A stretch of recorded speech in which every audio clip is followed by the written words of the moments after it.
And we are back. Welcome to Shark Coast Tactical Podcast, episode 51. I am here with a special guest. We have Matt of Triggertech.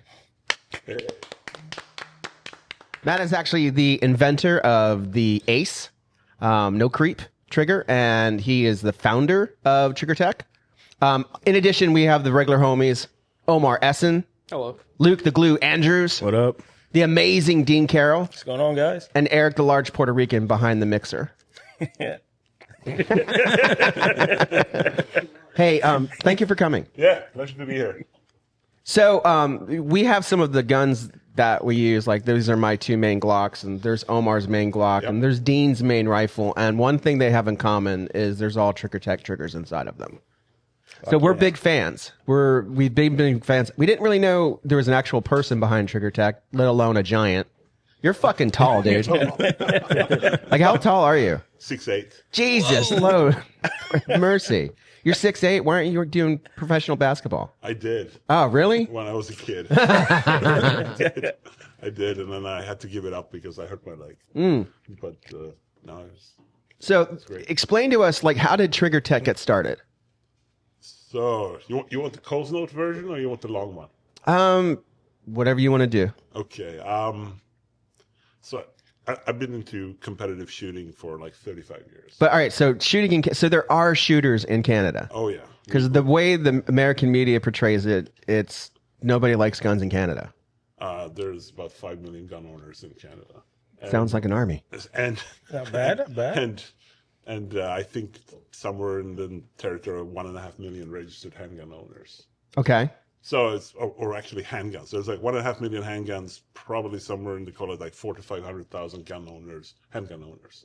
And what part of Canada are you from? Yeah, so I'm from Ontario, which is just north of New York State. And that's a French accent we hear? No, that's more complicated. I'm originally Swedish. Okay. So I emigrated to Canada 35 years ago. All right, so because I was like, fuck, man, he's from Ontario. I thought that was like the English speaking Canada. No. So originally Swedish. That's why you're 6'8". Yes. You're a big fucking Viking. I'm a big fucking That's right. Okay. Yeah, that's the reason. Yeah, when I saw like a video of you or something, and I'm like, fuck, that guy's like 6'10". And so there's big Viking motherfuckers in Canada who can kill us all, like long range. At long range. And up close and personal too. We got both. So I'm sorry to interrupt you. You got into shooting how? Yeah, as a kid, basically as a teenager, I got into shooting. Started shooting in Sweden even with like Olympic pistol, originally. And then when I came to Canada, I was working in the automotive industry, and this guy, South African, comes to me, have you heard about action pistol? I go, like, what the hell is that? Mm-hmm. And once I saw what it was, I just fell in love with it right away, and just went from zero to just being crazy involved in IPSC and USPSA, going to the US, shooting matches. So they have USPSA in Canada. We do. So in Canada, Did you know that, Omar? Mm-hmm. So in Canada, I know that. We have IPSC, but we have USPSA affiliated clubs. Okay. So like it's very close. Like I used to go and shoot a match like in Windsor, and then I would just go across the border and shoot a match in Michigan, and the same weekend basically. How do you do a match if guns aren't legal? Guns are legal. Guns are legal, so they are legal in Canada. But Absolutely. Explain the difference. So you can't buy one, but you can have one. So, gun owners in Canada have been basically under assault by the government for about 15 years. So, like back in the day when I got started, it was pretty sensible, laws around gun ownership, and you could have guns. You were usually vetted by, call it police, on your local police, but you could have anything, pretty much anything that you needed for competition shooting. About 15 years ago, they started to, turn down the. Was that when Trudeau came in office?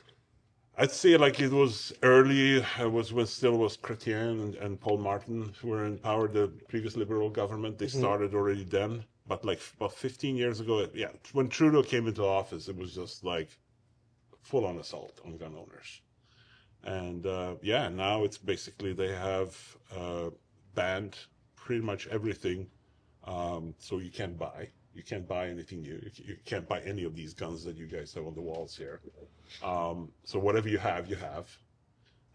Pistols, you can't buy, you can't transfer. So let's say I have a pretty extensive collection. If I die tomorrow, then police will come and take it, unless I dispose of it to a business. But I cannot transfer my collection to my wife or my kids. That's the situation today. That's really disheartening. Yes, it is. And we're hoping that there's going to be a change. We're hoping that things are going to look up, call it next year. But I'd say like we're in jeopardy right now. And there are many voices in Canada who are saying this right now, that we are in jeopardy. So how did you get from USPSA to building like arguably one of the best triggers in the world? So originally, when I came to Canada, I started working in automotive R&D. Now, so you were doing R&D automotive. Yes. So you weren't like just like slapping tires on. You were designing shit. I was doing hardcore powertrain engineering. Ah, okay. And it was. Oh wow. So you have background in engineering. Of course. Yes. Ah, okay. Yes. And because I felt like shit. Because I'm like, dude, this guy was just shooting and he fucking invented a trigger. Yeah, right. No. He's just shooting. I'm gonna invent a trigger. So like, what did you do today? I don't know. I filled out a 4473. So my day job was automotive R&D. Okay. I had a lab, full machine shop with everything I needed, and I started getting into building my own guns. So I started building 1911s like 30 years ago, and basically that was my world of building 1911s. And kind of like, I started a business doing accessories for 1911 for IPSC and USPSA. That's what I did for many, many years. But that was my side gig. It was not my main gig. It was just like kind of what I was doing on the side. And in 2008, the financial crisis came and my business collapsed. And that's when I started thinking about doing Triggertech. And no, that's me. I apologize. That's my wake-up alarm normally. Oh, that's awesome. Awesome. That's great. That's a great point. So Triggertech was on the horizon for about 10 years prior to me actually starting Triggertech. Okay. And the reason why it was on the horizon is because it was me and another engineer, a friend of mine, and we were basically kind of water cooler discussions about triggers for about 10 years before we actually started. And we started in my basement, and we actually started making triggers for crossbows. Because I've gotten into crossbow hunting because I was, started hunting. And triggers and crossbows suck, basically. They were just horrible. Okay. I go like, I'm going to make a better mousetrap. And so that's what we did. For a Canadian crossbow manufacturer, we did a crossbow trigger. It was just like absolutely fantastic. And then we started the business around crossbow triggers. And we did that for about 2 years, and that was really tough for many reasons. Not a lot of crossbow people? It's the crossbow companies, they just didn't want to take to us, basically. They felt like, nah, we know. They thought shitty triggers was okay? Yeah, shitty triggers is okay. And in 2014, one of my business partner, he went to Winnipeg, which is in Manitoba, and he got together with this Canadian sniper rifle manufacturer. And the guy said, which one? PGW. Okay. They make 50 cal rifles for the Canadian military. I don't know if they're still operating right now, but they were pretty big at the time in Canada, and they couldn't get hold of any triggers. Like they go like, I can't get hold of any triggers. Can you make a trigger for us? So my business partner comes back and goes like, Mats, can you make a trigger for a rifle, for a 50 cal rifle? We go, yeah, sure. So in 3 weeks, I MacGyvered together a trigger. He took it back, and then comes back and goes, he needs 300 of them like tomorrow. I go like, okay. And that's how Triggertech started. We started making triggers for this sniper manufacturer. It's like the Canadian dream, right? Yeah, absolutely. It was just like bizarre. And then that same year, like in January, I go to my business partner. I go, we got to go to the SHOT Show and showcase this trigger. So we hit the floor at the SHOT Show. Did you get a booth, or were you just walking around? We were just walking around. I had the action in my hand. Yeah. And then like we hit the show floor, and like I've been through SHOT Show before through my other kind of call it like 1911 business. And we hit the SHOT Show floor. And my business partner goes like, "Hey, where do we go?" I go like, "Let's just go on the biggest banners, and we just go for the biggest banners, go up and just show them the trigger." So we started going to everybody, showing the trigger, and by far like the reception was like super positive. Like somebody would just go and have the trigger in their hand, just cycle the action, and go like, "Holy smoke, this is amazing!" And we got traction right away. So like within a year, we're like supplying to U.S. Rifle manufacturers like Macmillan, stuff like that. It was just like, whoa, okay, like stuff has changed. And so when kind of call it 2015 to 2017, it was just like an explosion where we were just like pumping out as much triggers as we possibly could to mainly satisfy the U.S. custom built and small manufacturers in the bolt action space. And it was just. And then in 2017, I think that rifle over there has my diamond trigger in it. Yeah. PRS started evolving, and then we go like, oh, maybe we can do something for PRS. And so I started developing this new trigger for PRS. And within, I don't remember exactly, but within like probably somewhere in like period of 6 months, all like most of the top shooters in PRS were using the diamond trigger. Is it that good, Dean? I think it's the best trigger in the world. Really? Yeah. So we have the Viking manufacturer, inventor of the best trigger in the world on the podcast. Yes, we do. That's pretty fucking cool. That's why I wanted to bring it in. It's an amazing trigger. Okay, I'm sorry. Yeah, and so like that the PRS side and that thing just blew up. So 6 months is all it took. 6 months. 6 months. Yeah. That's a pretty. Wow. That's pretty good. And then that year, same year, 2015, somebody told me like, there is such a thing as ARs, and there's a lot of ARs in the US. So why don't you design a trigger for the AR? So I go, okay, well, I'll sit down and design one. So I designed the trigger in like, it probably took me like 6 weeks to design the first trigger. Went out, shot it, and this is great. And my design intent for the AR trigger was to give people the 1911 experience in an AR trigger. And that's what I did. So I accomplished that. Zero creep, short take up, short reset. You can shoot that trigger in a 3-gun match like there's no tomorrow. And then we started making those, and those took off even more than the bolt action trigger. Even more. Yeah, and it just went crazy, right? Yeah, the 3-gun people are weirdos. Yeah. They really like their fucking triggers. Yeah, they do. They do. Yeah, so I mean, we were so busy for so many years just doing bolt action triggers and AR triggers that the pistol side, which is my core is the pistols. I'm a pistol shooter. Kind of was just pushed aside. And then, like 3 years ago, I was MacGyvering around with a 1911 trigger. And I wanted to do a 1911 trigger drop-in kit. And I was making progress there. But the business case for the 1911 trigger is a little bit different than would be for like a Glock trigger, because just of how you install it. Correct. Little more difficult. A little more difficult.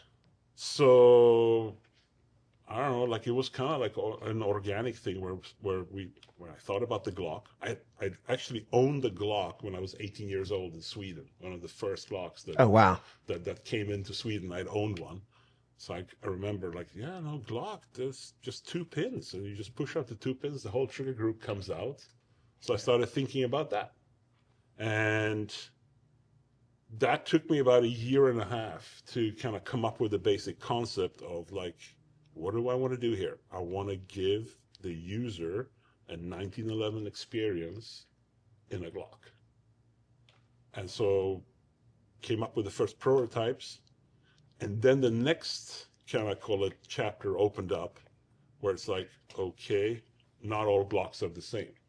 Glocks are all over the place. All over the place. So that took me another. You should see their plastic. Yeah, it's like Their plastic's all over the place too. so that took me another year and a half of figuring out the landscape of like, you know, Glocks made in Austria, Glocks made in Smyrna, all the different generations, figuring out all the tolerance variations, and trying to satisfy the feel of the trigger that can be deployed in all these platforms. How did you extrapolate that on information? Like, did Glock? I assume they didn't help you, right? You didn't. No. You couldn't message them and say, "Hey, I'm trying to do something," because they're not very receptive about that No. stuff. No. I got 40 Glocks. So I basically started reverse engineering everything.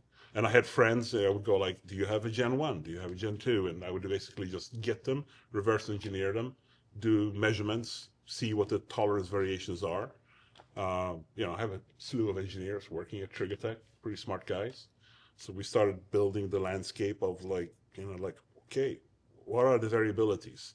And then in that kind of landscape, trying to figure out how to deploy the trigger into that landscape to make it a true drop-in, no fitting, nothing. You just pull the pins, drop it in, it works.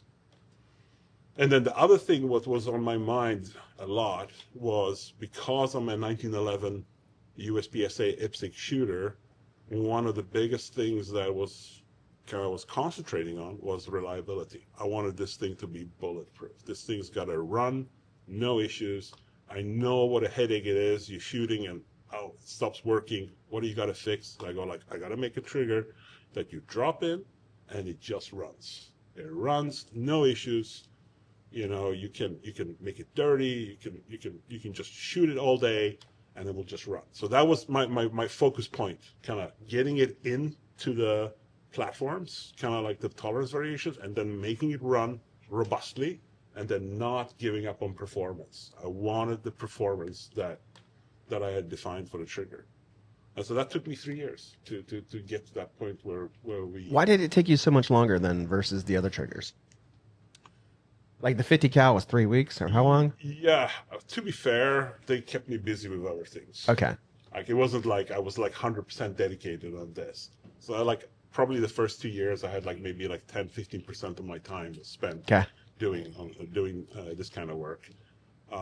So yeah, no, there was a lot of other things going on in the business. We were moving and expanding and doing all these things. So, you know, it was only so much time I could commit to kind of hardcore design. But once I got it, it was just like, okay, now we're gonna go. But it still took us, I would say, we presented fully, first time at the SHOT Show about 2 years ago with first prototypes. It took us this long to kind of get the manufacturing sorted so that we can start making these triggers and selling them to the public. There's a lot of things that we haven't done before in terms of supply chain and figuring it out. Yeah, I think 2 years ago, the rep told me about it at SHOT Show, and then last year he brought one over, and then I felt it, and I was like, oh my god. And there's a lot of technology in the trigger that makes it, because the challenge is I didn't want to do anything to change the platform. So basically, like, there's been attempts before to make a good trigger, but you have to like mill the slide. You have to do something. Yeah.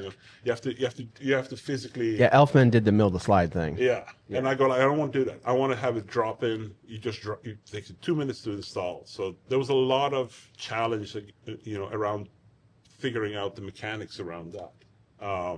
So like right now the trigger is 3 components. So you have the front module, the rear module, and the disconnect module. So the disconnect module, which sits in the slide, which is the backplate that you switch, that's an homage to the 1911 because it changes the disconnect from a side, the connector disconnect to a vertical disconnect, just like in the 1911. And then on the front module, I changed the setup for the vertical extension, what they call the vertical extension, which deactivates the firing pin plunger. Instead of it being a sliding motion where you pull back and it kind of cams up, it's like a rotational motion. So basically, there's no resistance, there's no grittiness, nothing. You just feel a straight take up. So like all these things, little things, basically I had to like work on to get the feel of the trigger that I wanted. And again, like I wanted that feel, and I wanted to sail like fly as close to the sun as I could to create that. So that was my intention all along, is to create the best possible trigger I possibly could do in a Glock. What about the issues with it though? Like the famous issues that our good brother Johnny Glock has brought to light. What's the plan? So once we started seeing that, we go like, okay, is this valid or not? So we started doing all our own testing again, because we did a lot of testing on drop testing, enhanced SAMI testing. We were testing. And what does SAMI testing mean? So SAMI testing, there is a protocol where you drop the gun on a rubber mat at different attitudes from a certain height. You have to have a magazine inserted with a representative weight, and it's got to pass that the gun doesn't discharge. So we did a slew of testing, SAMI testing across the different platforms, and we felt confident that this was okay. There was enough drop robustness in the guns that we could go out as a competition trigger. Because keep in mind, if you compare this trigger to a 1911 trigger, is it time for you to wake up? Now it's my turn. My turn to wake up. Now, little change in vibe between the two alarm clocks. Canadians and Americans. Yeah. So where was I? Competition vibe. So if you take a 1911 trigger, like a raced out 1911 trigger, when we install those triggers into those guns, the test that we do is basically we take and drop it on an empty chamber, and if the hammer doesn't follow at that point, that's it. That we're okay to start using that trigger. We don't drop guns. You don't drop a $5,000 gun on the floor. Like, you won't drop it. And when I used to set up 1911s back in the day, I freely admit they were not drop safe. I would use all kinds of techniques to basically deactivate the grip safety, deactivate the Series 80 stuff, make an extended firing pin. But it's all in the intention of making this the best trigger I possibly could. So in that landscape, I was navigating the Glock the same way. I was going like, okay, it's a competition trigger. I want to make it safe. I want to make it good. But like that's kind of like the level where I am. I wanted to pass SAMI testing at the lowest pull weight, and that's okay. Never intended it to be hit with a mallet. All right. So if you look at the Glock, one of the things with the Glock is that the slide is locked to the frame with this plate in the front here, and so if you hit the slide with a really like a hammer or something, you will displace the slide forward so far that the striker will, in our case, because it's a fully cocked trigger, will hit the back plate will hit the striker and hit the sear. So it's basically like a freight train. Like when you take the pistol and you hold it and you hit it, because of the inertia of your hand and the inertia of the gun and the violence of the impact here, this is like 10 times worse than a drop. This is like, there's no comparison. And we have done drops where we have dropped the gun like this, and we have high-speed footage showing how the trigger mechanism behavior. And this impact with the mallet is just like, it's just brutal to the whole gun. Like the whole gun behaves like a pretzel under high speed. Like a what? Like a pretzel. Like the thing is dancing like a pretzel, basically. The whole frame everything is dancing. Pretzels dancing? Yeah. Must be a Canadian thing. So I go like, okay, let's solve that issue. So what I did on the back plate is I created a cavity on the back plate to basically give the slide the runway, so that when you hit it, it's going to displace forward, but it won't hit the striker. So that's one of the modifications that we have done, that we now, when we are really releasing the trigger, we're going to have that modification. Oh, you're going to re-release the trigger? Yes, we are. Oh, all right. Nice. Nice. Yes, we're going to re-release the trigger with that modification. So that trigger that you have right here with the modified backplate, that will be re-released. Again, our intention for this is competition. If like this is what we want you to use it for, or plinking or this. So again, I think there was maybe we got a little bit overzealous on the marketing side, not to showcase more of the competitive use of this trigger. I think you guys just didn't anticipate American YouTubers. Maybe, yeah. I honestly, I didn't. It's a business. It is a business. It's a business. I didn't anticipate that at all. So that's what we have done for the re-release. But at the same time, I think we were caught in almost like a storm here, because Perfect storm. It was a perfect storm, because we worked with USPSA and IPSC on approving the trigger that it was approved from a competition standpoint. Yeah, Omar's really upset about that. And we had assumed that, I got word from high level executives at both organizations telling me that it was approved. And then they changed their mind. And they changed their mind because they didn't understand how our lever safety works. So basically, if you take our lever safety here, that initial movement here, that unlocks the lever safety. That's the same as the dingus. But the issue what they had with is they couldn't test it. Meaning, like, in big matches, probably not small matches, but big matches, we have equipment check. So basically, an RO will check whether the safety is engaged or not. And they claimed that the RO could not verify the functionality of the safety. So that's where we came out with this new version, which we call the TMDE version, or certified, which has an exposed part that you can push, and you can actually physically push and test whether the lever safety is engaged or not.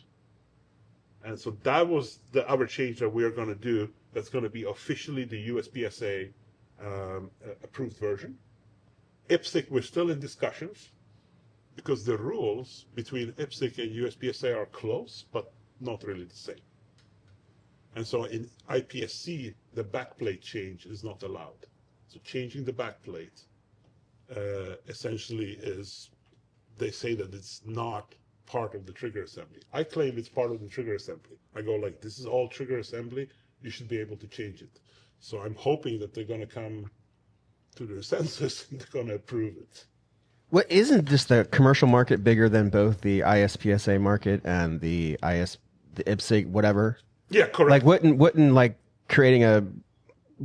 making this better, like you're relaunching it, wouldn't the sales just outpace anything that competition could do? That was everybody shoots Glocks. That was our plan all along, is to do that. So our Okay. plan was to start with a competition trigger and then quickly follow on with a duty carry trigger that everybody can Perfect. drop it. That was our plan. I'm working hard on it right now. So we are re-releasing the trigger with the backplate modification. What date is that? It's going to happen like mid-November. Can you use your connections at Triggertech to get us some? Of course, I'm gonna hook you guys up as soon as possible. Amazing. Yeah, if we could get. So what we did was we let everybody know, because your triggers are fucking notoriously hard to get, except unless you're Palmetto State Armory, and I understand, but and the ones that we got in, they quickly all went out, and I took one of them, and then when Mr. Glock was doing his thing with the hammer, I notified everybody, like, hey, like there seems to be an issue. If you want to return it, you return it, and most people just kept them.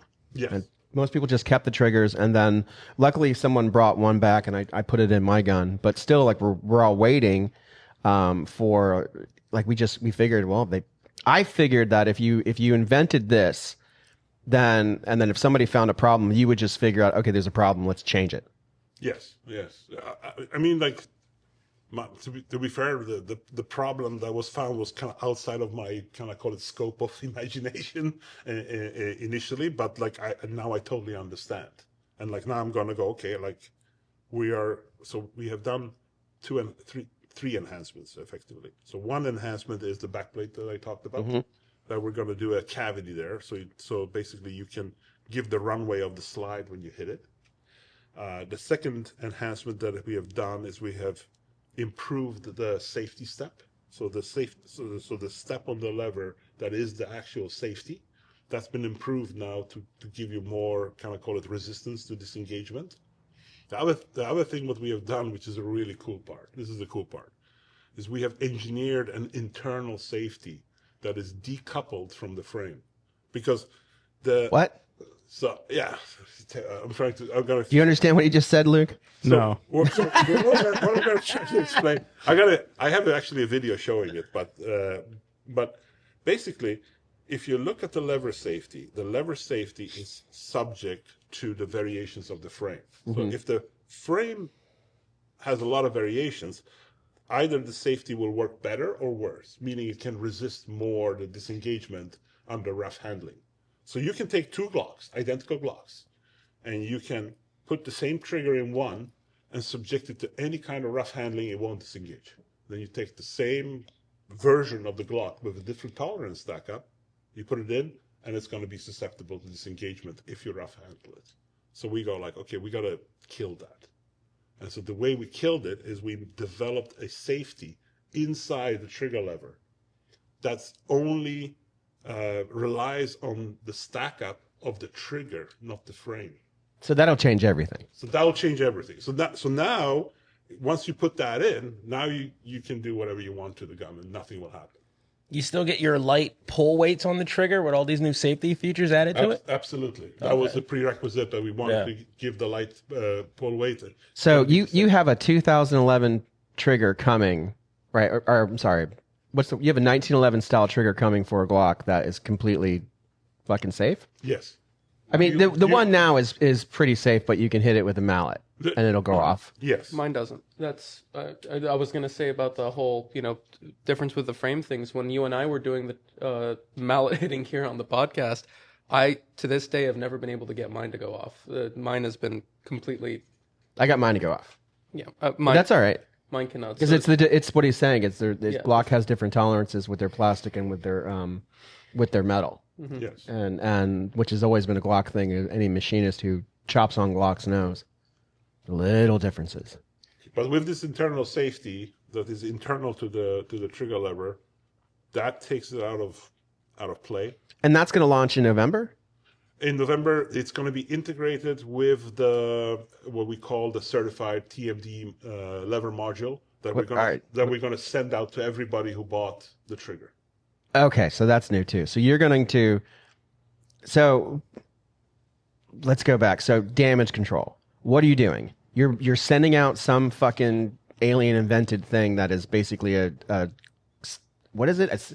How can you make a Glock have an internal safety? You invented an internal safety that can go out to all the people who have the triggers right now, and you're going to send one out to them. Yes. So. And then you have a new trigger coming out. Yes, a duty version is going to come out. We're hoping to have prototypes available by SHOT Show, and people who bought the Ace trigger that want the duty version of it, they can basically get that will be a replacement for them. They can get the duty version for it. So there's a competition version that's going to be geared to solving the issue with USPSA and IPSC. That's going to have the internal safety. That's going to have all the modifications in it that we just laid out. And then on top of that, we're going to come out with a duty version later, probably Q1 of next year. What do you think, Omar? That's phenomenal. I mean, especially you compare how some companies react to a potentially huge problem, and then how some companies react to something that in the general scope of things is pretty minor. It's, I mean, beyond commendable. I remember when I first saw the video that you made addressing it, the fact that that video even existed immediately made me respect the company 1,000 times more, because that was going on right around the same time that another company was not addressing certain things. Another company. Another one. I mean, how you guys doing? The fact that not only you guys are offering a solution to the arbitrary problem that USPSA came up with, some USPSA ref changed their mind on after telling you that it was fine. So you came up with a solution to that. Came up with a solution to, for lack of a better term, tolerance. Did you know that? What? Did you know they approved it and then they just fucking disapproved it because of one RSO? I didn't know they'd approved it at first. I just found out here. Yeah, but no, I didn't know that either. The moment that the trigger was announced, I was like, yeah, I'm buying one. I'm using it. I need one right now. I just from the video of the shooting of it, just seeing how little the finger was moving, I'm like, yeah, I need that. And when it came out, I got it. I was super excited. Then I started telling all my friends about it, letting them try it out. They would, I would bring it to all the Monday night minis, have people try it out, be like, buy this thing, whatever. And then one of them shows me that one article that one RSO wrote. And I remember being so upset about it. I'm like, what are you talking about? The no dingus is the reason? And then I started going down this whole rabbit hole of, wait a minute, but you can pin your grip safety on a 1911, but you have to have a dingus. Like, none of it made sense to me. And everybody was like, yeah, man, just take the trigger out of your gun, go back to something else, whatever. I'm like, no, I'm sticking this through. Yeah, was the RSO a Canadian or American? American. American. Yeah. But anyways, so Racist. I feel like the expected response for whatever reason from the firearms community is silence. You go a step beyond that and address it, then go a step beyond that and create a fix, and then also create a fix for a completely separate path that you can go down if you want this trigger, and then offer them both. You pick or choose which route you want to go by, and it's a free replacement or upgrade. Like, that's beyond commendable. That's phenomenal. Yeah. What about any plans in the future for the 43X? Yeah, we're working, right now we have to do some changes to the internals of the trigger to accommodate for the 43X, but basically it'll be the same concept that we have with this trigger. You'll just drop it in and it'll be good to go. And then with the 43X, the utility of that gun is a little bit different than this gun and call it like the kind of general usage. We're probably talking about a pure duty trigger in that for the 43X. If you can do that, oh boy. Yeah. Because so I had a European guy, real cool guy, Guillaume, French Foreign Legion guy, and he's only bought 2 guns for me, one 5 years ago and one today or the other day, and he wanted concealed carry, decent trigger. And he's European, so he's a little snobby when it comes to triggers, and that's okay. And it doesn't exist. Yeah. There's nothing out there that exists that is a concealed carry with a decent trigger. No, like the staccato, but it's too big. It's not too big, but it's not the Glock 43X. It's not the 365 macro. There's nothing with a really good trigger out there. 100%. So and then the Glock 43X, obviously we think it's the best carry around. But if you can change the trigger, yeah, the issue with the duty trigger is that thing's got to run flawless. Yeah, and the problem with the Glock until we came on the market is that the only way to engineer a better trigger pull was to compromise the flawlessness. So you're playing with striker springs, you're playing with connectors, you're trying to do stuff with the internals. Now you're compromising the flawlessness of the gun. That's where we are going to come out and go, like, we're not going to compromise the flawlessness of the gun. The gun's going to run every single time. But we're going to give you the best trigger there ever was. How long for that one? Our ambition is to have prototypes at the SHOT Show. Come and see us at the booth at the SHOT Show. We'll have 43X triggers in the booth. I'll send Omar. Yes. I have to work my booth. It sucks. I'll come and see you. Yeah, you come. Yeah, bring one. Come and see me. I'll bring one to you. Yeah, well, so. What was it like getting? What was it like getting the backlash when you came out with this trigger? Like, because I can kind of relate that, but you spent time. You spent 3 years creating something, and it's not that you're purely entrepreneurial. Like, you're a shooter, and you wanted a better trigger for a Glock, and you are part of the competition community, and not to mention you're in anti-gun Canada, so anything gun related must be done with a little more spirit, because it's you're behind enemy lines basically. Yeah. And then you come up with this by all accounts beautiful fucking trigger, and then some people just say, oh, what? Yeah, you take a fucking mallet and you smack it a certain way, it goes off. Disheartening. Did you just want to throw the whole project away, or did you just, as an engineer, just say, I'm going to fucking figure it out? I'm not a quitter. I like that. Bring it on. I mean, like, I'll solve it. You tell me what to do, I'll solve it. And, like, obviously, like, I felt like this is people coming across the internet and attacking my product without any accountability. They just kind of come out and say whatever they want. That's a problem in itself on the internet. 100%. Everybody just basically no accountability. I can do whatever I want and shit talk stuff. So it's. But once I got past that, I go like, okay, well, there's a valid point. The customer is always right. That's the bottom line. From my perspective, if the customer has identified this as a problem, I'm going to solve it, and I'm going to come back with a better product. And I'm going to do right by the customer, even though the customer is doing something that Even though they're a dick.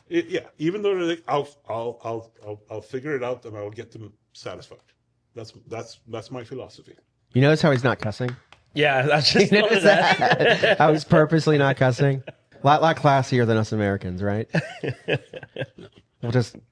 It's like we had an episode on it where we talked about I call it pitchfork marketing, where it's this fad or a craze or whatever, and you guys got wrapped up in it, and it's not like I am not for it. Like I didn't understand, like, if it was me, and me and Nate were just back there one day hitting guns with mallets, I would have called you or messaged you and said, hey, I found this problem, and what do you guys want to do? Do you want to work together? That kind of thing. But that's not how the world is. No. The world is let's see what we can get for views. It's been acknowledged now. Like, we've gone out to everyone and showcased the new product. Everybody acknowledges that it's good now. But it's not like they're coming out with the same, ferociousness and saying it's good now. So it is what it is. There's, you can't do anything about that. But what you can do is you can do right by your customer. You can have the right attitude, and in the long run, you're going to come out on top on this. That's what you got. There's no sense in getting into any tit for tat or going back and forth or anything like that. You just got to do the right job for the customer. Have your honor that I'm honorable, that I'm going to put out the good product that I can stand behind. That's it. That's all that matters. That's refreshing. It is, isn't it? Refreshing. Like, very refreshing. Refreshing, guys. Are you watching? Now, I'm talking about you guys. I wanted to get into the whole anti-gun Canada thing, because it is very intriguing to me. Over here in the States, when we have gun laws passed, it's by Congress, and it really doesn't matter if conservative gets in after the fact. It's very hard to reverse those things. They just kind of live in the book until you can get like a supermajority or something. I know you guys have a parliament, and it's very different over there. These, the whole no transfer, no sale, no anything on guns that Trudeau passed. Let's say, a few years from now, the tide changes, and you get a conservative to be the leader party. How difficult is it to get that reversed? Is it something that a single person can do? Do you need like a supermajority? Even with a supermajority, I think it's going to be very difficult to go back to where we were. It's the liberals have created this wedge issue. It's a wedge issue, and for. I mean, it's got to take a really smart guy. Like, I think Pierre is talking very smartly about the whole issue, and I hope that he's going to do what he says. I think what he needs to do, let's say conservatives get in and they get a supermajority, they have to just basically go like, we're just going to clean sheet this. We're just going to go back and do it from scratch, because the way it is right now, it's just a hodgepodge. It's just a hodgepodge of all these different bills that have been passed over the years that don't make any sense. They just don't make any sense. All they're doing is they're going after the most law-abiding citizens in Canada. Because as a gun owner in Canada, you have to be the most law-abiding citizen. You cannot get into a bar fight. If I get into a bar fight, I will lose my guns within 24 hours. Oh, wow. Because my ownership of the guns I have is constantly being checked on a registry, and they check if anything has happened. If anything towards me has happened, they will immediately challenge my ownership of my guns. So it just doesn't work. And can I interrupt you for a second? Like, how it's so foreign to like that whole like I get it, but that it's so foreign. Like, how did it get there? Like, why? To us, it's our inalienable right, to own firearms. But there, it's not an inalienable right, and they can come in your house and check on your guns to make sure you haven't done anything to them. Like, how was it? Is it just never been like gun rights have never been a thing in Canada, or did something happen? Like, what the fuck? Well, I mean, again, like it comes back to property rights. Like, it's your property. Okay. And I think the thing that they have ratcheted up over the last, call it 5 years, is they have actually told us that this is not your property by basically, like, if they But how does that get approved in Canada? Because here's the sneaky part about this, is that we have provisions in our government for the government being able to enact measures without consulting Parliament. So they have something called the OIC, Order in Council. This is a measure that the government can take. For example, a War Measures Act, like Canada got attacked, and we gotta do this quickly. We can't debate this in Parliament. We got to do something quickly. They can enact those type of measures. This measure has never been used in the history of Canada for something like this, where they basically take an order in council and decide to change the status of your property. This has never been done. So it wasn't voted on like by the populace. No. Like, so the whole, like, there was no vote saying, outlaw handguns. No. But the government just went and did it by itself. They enacted a ban, especially on the assault rifles. They call them assault rifles. We shouldn't call them assault rifles. They're sporting rifles. We use them for sporting purposes. And by the way, assault rifles in Canada have been banned for like 50 years. Like, we already had them banned. Like, we don't have them. We use them for sporting purposes, and for them to come out and say we are banning assault rifles. What assault rifles? We don't have assault rifles. And then the next step was, well, we're gonna ban them, and we're gonna give you an amnesty so that you can dispose of them, in a way that you see fit. I mean, it's just total lunacy. It's just lunacy of ginormous proportions. Why does it happen in Canada? That's a good question. That is a very good question. That comes back to the founding principles of Canada and how people should react against their government. And it's just not. I mean, again, like, I don't want to politicize the situation too much, but it just doesn't make any sense. So coming back to the question about what the Conservatives can do, if they get a supermajority, which I think is possible for them to get, I think the best move that they can do is just clean sweep the whole thing and go, like, we're going to build this, call it law package of how guns are governed in Canada from scratch. And we're going to start from scratch, and we're going to do this the right way. I think if you dial back the clock about 15, 20 years, in Canada, we actually had very sensible gun laws. Like, the laws were perfect, meaning that the accountability as a firearms owner was there to the right level, so that you still could use your guns for hunting, for sport shooting, for everything, and everything was fine. The only people in Canada that use guns for unlawful purposes are criminals. That's how it was. And they have created this scenario where they have driven this, that, we're going to make society safer by banning guns and taking away property from the most law-abiding citizens of the land. It's just lunacy. So it comes down to just like you have parliamentary style government that's from England, Yes. versus us, which we rebelled from England and started our own representative democracy. What's it called, Omar? Democratic Republic, or is it representative democracy? What's our exact both? And so, like, our two governments are different, and our amendment is the second. Versus that's how it isn't in Canada. So all this gun banning, did it help with illegal guns?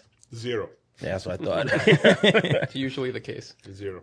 I mean, the Porta-Pick incident, very deplorable. Obviously, we don't have. What's the Porta-Pick incident? Porta-Pick incident was the one that triggered the banning. Oh, so there was an incident. There was an incident where a fellow acquired firearms illegally, Of course. dressed as a police officer, impersonated a police officer, and went on a shooting rampage.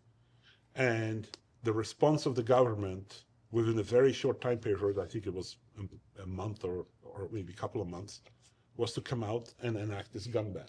What did this gun ban do to mitigate this situation that happened with this fellow, where he illegally acquired firearms and impersonated a police officer and went on a shooting rampage? Absolutely nothing. Zero. There never is. The gun control that people advocate for, regardless of what country you're in every country, is never even related to the crime that they're claiming that it's due to. Like, even California just banned all Glocks. Is that correct? Like, Yeah, they've done it. That just happened like yesterday. Wow. They just came out and banned all Glocks in California. They're saying it's because Glocks are, machine gun convertible. It's any semi-automatic fire. I'm curious. You're a trigger guy. Have you thought about FRTs at all, or thought of any? Have you messed with one before, or shot one, or? I've shot one. Again, like I would say that my polite answer is you should control every round. Right. And I think Right. an FRT trigger works against that, basically. Right. Yep. I mean, like that's the bottom line. As a competitive shooter, or retired, let's put it, retired competitive shooter, because I retired. Like the sport of USPSA and IPSC really teaches you how to, like, that every single time you pull that trigger, you know exactly where the round goes. Right. And so, like, if you take the FRT trigger, it's like, okay, well, that works exactly against that. And again, does it have its place as a plinking toy on the range, maybe, or something like that? Like, Yeah. Sure. Why not? Why shouldn't we have that? But fundamentally, we should be okay to have that. I have nothing against that. But from a perspective of kind of utility, you know what I mean? Like, it's kind of like, No, I totally, yeah. I'd say, like, that's my position. It's the differences between cultures. Yeah. Like, we're United States and you're Canada, and it's like the Canadian YouTubers versus American YouTubers. Like, we just don't give a fuck. We want full auto triggers, and who cares? Not saying it's right. It's just what people want down here. Yeah. Yeah. And it's part of, and remember, it's the Second Amendment. We're real touchy about it. Yeah, no, 100%. You should be touchy about it. Should be touchy You about should it. be touchy about it. Yeah, I mean, like, I'm 100% in support of, like, not giving an inch. Yeah. You shouldn't be giving an inch. To plug something else, like, we are working on a select fire trigger for ARs. I mean, like, we have, so that's the next evolution for us. Can you get one to where it's legal in Florida? Well, I mean, like, again, like, obviously the legality aspect, if you do the Form 2 and you can have it, basically, just like I think the tax stamp on the suppressors is going away, right? Like, Just the price of it. just the price of it, yes. Okay, so I mean, like, you should be legally owning it, but, like, we are developing a select fire trigger that is, again, going to do the same thing what I did for the Glock or for the rifle. It's going to put the existing triggers to shame. Like, we're doing something that's going to be so spectacular on that. How many engineers do you have working for you? Not enough. Not enough. I want more, but my business partner is telling me not to hire anymore, so I can't do that. But I want Where do you find them though? Canada is kind of like a big mystery, at least to me. The funny part is that a lot of engineers want to work in the cool firearm space. So Okay. I've had a lot of walk-ins. I've had Okay. a lot of people just coming to me and going, like, "Can I work for you?" And this probably sounds stupid, but I'm notorious for stupidness. What is it with the Canadian snipers? Like the people from the Canadian Armed Forces having the record for, like, the longest shot and stuff like that. Like, how is it? It's interesting. I always thought it was interesting that like there's Canadians, and because all I know about Canadians is they like to smoke pot, but you have these Canadians that from the military that fucking are the holders of the records. So I can speak to that because I know all those guys. Okay. I don't mean to seem racist or like a dumb American, but You got to remember, they're the reason we have war crimes. Canadians? Yeah. What do you mean? World War One, World War Two, Oh. Canadians, they were a lot more devil doggy than even we were. Why? What were they doing? You know, going into trenches with clubs and coming out with nothing left in the trenches and throwing soup cans followed by grenades, followed by more soup cans, followed by grenades. Like, Canadians were very, very fierce fighters to the point where, like, people would, if they were said they were going to, fight the Canadians, they would just go AWOL. They would How do you like? So everybody I've met from Canada is a bit of a like they're laid back. I mean, I've lived in Florida, so I'm very experienced with Canadians. Like, Canadians have come here for the season since I was a kid, and I was a waiter for a long time, and so I've met. And Canadians always have this kind of laid back attitude. Like, you're kind of a laid back guy. Yeah. At least that's the vibe you give off. Yeah. But this country of laid back people created the Canadian snipers that had the record for so long. Like, woo. Well, Isn't it like a paradox? I think maybe because I think in this laid back, can I call it like population, there are individuals that I would consider have the kind of makeup of being a perfect warrior. Like, I don't know what it is. I've met a lot of them. Okay. In Canada, I work with tier 1, elements in Canada, and you I've talked about this subject a lot. Like, why are we so good at this? And Okay, so it's not just me. no, It's a kind of a fucking mystery, right? It is Like, a mystery. See, all right. It is a mystery. There's something there that the culture in Canada brings these people up, and they're just like the perfect guys. Like, they're the perfect warriors. And then when you take that in combination with, I don't know, this very Canadian mentality of preparing yourself, like that shot, for example, that they did in Ramadi, that they were preparing themselves for, I don't know, for months before that, and they're looking at these new technologies, the Prism technology that they were exploring and all this stuff, and they're just driven to perfection. Like, it's just like, I've met these guys and I go like, you guys are driven to perfect your art, and that's what they do. They perfect their art. And that's what they are so good. The art of shooting. And they have good humor, because I've met all the top guys. They're funny. They're so funny guys. It's just like, I have to tell this one story. This is a story I have to tell. It's just, I don't know how graphic I can be. You can be very graphic. This is not going to be too graphic, but it's okay. Anyway, so like we're at the SHOT Show at the range day, and it's me and another guy from another gun manufacturer. And we got Jody Mittick, who is a famous Canadian sniper, sitting in front of us. He lost both his legs. So, like, he's sitting there on his, like, prosthetic legs. And this one guy was standing beside me. He goes like, so, Jody, what do you think about Triggertech triggers? And he sits there for a second and goes like, oh, it's like an angel's clit. When you rub it, when you rub it, angels come. And I'll go like, how the hell do you make this stuff up? Like, where does this come from? That's a good one. And it's like, you just made that up right now. It's unbelievable. And we were just laughing.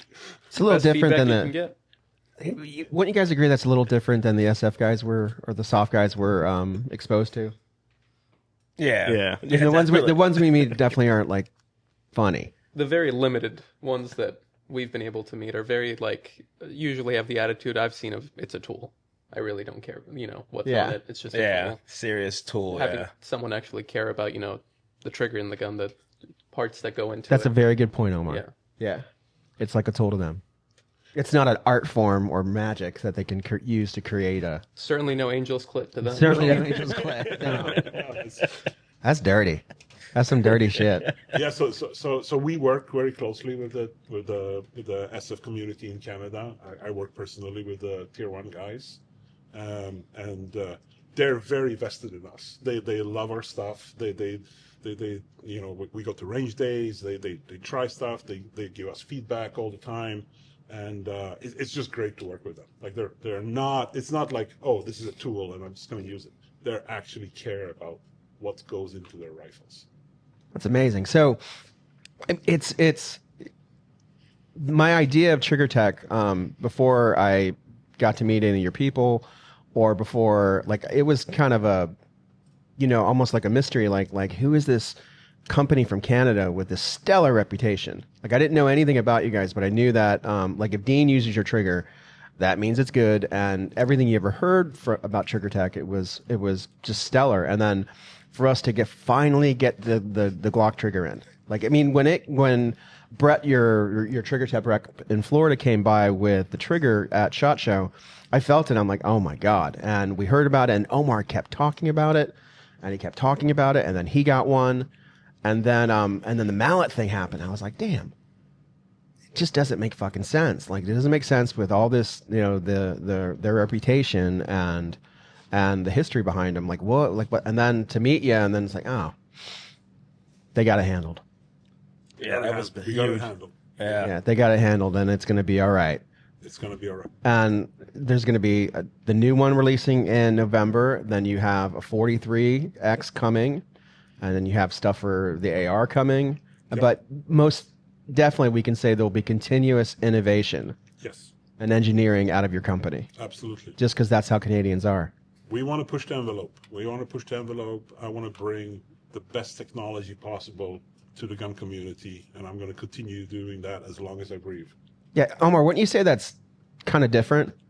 Like, that's a big complaint amongst gun tubers and gun people, is that there's no innovation, right? There's no innovation. There's no new ideas. There's no, like, everybody's just recycling shit. And that's like the hardened, gun slap people are like, it's fucking bull. It's just regurgitation of old technology. I think Like the Smith X. I think the quote applies where it's like there's decades where nothing happens and there's weeks where decades happen. From my experience, at least, I've been part of the firearms industry for relatively a very short amount of time. I'm a young guy, but it's just kind of looking at the history of it. That's kind of what I see is same with everything. A huge amount of innovation, then it kind of stagnates and people just kind of start doing the same thing over again. And it takes one group or one company or one person to just come out with something that blows everything over and just kind of starts everything anew. Like Glock, for example, before Glock, every pistol was just some variation of a Metal single stack. Some variation of a 1911 or some variation of a metal frame, hammer fired gun, and then out comes this one person who's a polymer manufacturer that makes like shower curtain rods and entrenching tools, and now every single firearms company makes a Glock. Like it's I met the guy, by the way. Gaston. I met Gaston. I shook his hand and had a 10-second conversation with him, and told him that he really pushed the envelope here. I commended him. He was very happy with my comments. But he didn't know who I was. I was just one of many. But yeah, that's a really cool story behind this whole how this gun came about. And I think that's another thing what I wanted to touch base on. What's the cool story you heard? Well, I mean, like, he was, as Omar pointed out, he was in a totally different industry, making shower curtain stuff, and he just basically, got together with this two army officers who were not happy with the trials for the Austrian army that they were doing. They were being submitted for trials, and he said, like me, I can do a better mousetrap here. I can do it better. I think, I'm not 100% sure, I'm still looking at it, he teamed up with a really cool gun designer, and them together came up with this concept very quickly, just like Omar said, like very quickly, came late to the trials. There was another gun, a Steyr gun, that was in the lead for winning the army contract. I have that gun, by the way, too, the GB Steyr. It was almost there, and they came late to the contest, and the whole thing just pivoted over, and they got awarded the army contract, and the rest is history. Exactly. And I mean, I feel like, not to kind of toot your horn too much, but when it comes to triggers, kind of something similar, especially when it comes to Glock, seems like, every company is kind of trying the same thing, but just trying to make it better. where it's either just an OEM trigger with lighter springs, like see how light we can get the spring. Oh, maybe if we change the angle here, angle there, and then out comes something that's completely different. Like the like I said, when I didn't get to feel this at SHOT Show when you guys first announced it. My first introduction to it was the video you guys released, and seeing it. I'm just going off of seeing how much the guy's moving his finger when shooting it. But then you show the diagram of the rendering of it all and showing how you move the, disconnected to the back plate and, seeing how it works. And it's true innovation. This isn't just, another, we took an OEM trigger and we polished it up and we changed springs around. This is something amazing. And I feel like in a similar sense, the rest is history kind of thing.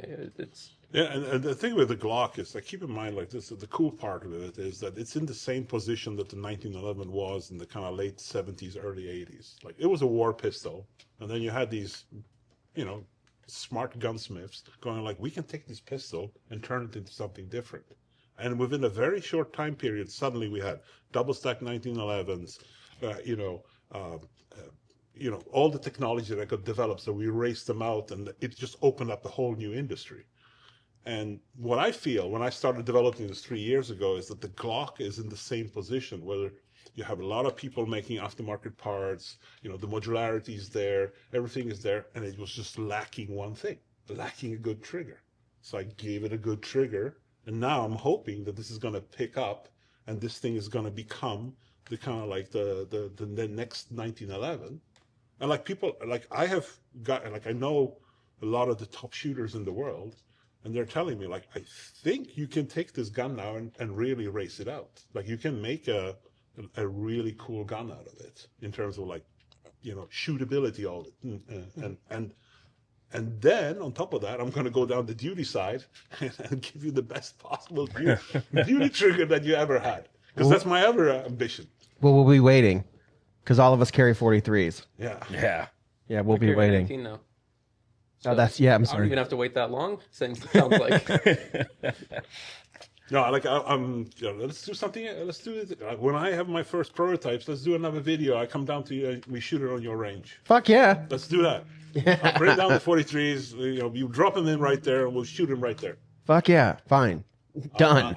I'm down for that. Man. Done. We might have a bit of a crowd though. There'll probably be a lot of people wanting to see it. I'm okay with that. Well, we appreciate you coming down. Just to give you an idea, Matt flew down here from Canada, and we're shooting. We started at 8:30 in the morning on a Friday, so he came down here. It was important for him to let people know the Triggertech story, what they were doing, and to get to know us. And we appreciate him coming, and we appreciate you watching. If you get the opportunity, please smash the like button, do all that stuff. Add a comment in the feed so it helps the monster algorithm. Check out our other pages, Instagram and Facebook. And if you're in the Sarasota area, please come by. Hang out with us. I'll give you a hat and let you pet a dog. We'll see you. Thank you, Matt. Thank you. Awesome. Yeah. Being here.